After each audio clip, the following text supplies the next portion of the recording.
নিত্য নতুন কতগুলো রেসিপির জন্য পুরাতন রেসিপিগুলো একেবারে লুপ্তই হয়ে গিয়েছে।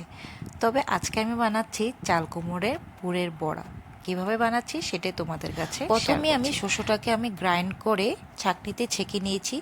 চাল কুমড়োগুলোকে এভাবে রাউন্ড রাউন্ড করে কেটে মাঝখানটাতে অল্প হালকা করে কেটে নিয়ে এবার লবণ দিয়ে এবার মেখে রেখে কড়াইতে তেল দিয়ে কালো জিরে ফোড়ন দিয়ে পেটে রাখা শস্যটাকে দিয়ে এবার হলুদের গুঁড়ো, লঙ্কার গুঁড়ো, স্বাদ মতো লবণ আর কাঁচা লঙ্কা দিয়ে দিয়েছি। হ্যাঁ, তোমরা যদি চাও শস্যর সাথে তুমি কাঁচা লঙ্কা বেটে নিতেও পারো।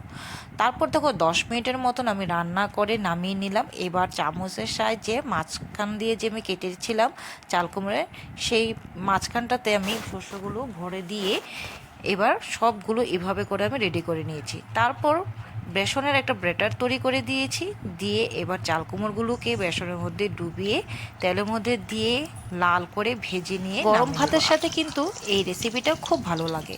আশা করি তোমাদের রেসিপিটা ভালো লেগেছে। ভালো লেগে থাকলে আমার চ্যানেলটাকে সাবস্ক্রাইব করে দিয়ে আমার পাশে থেকো।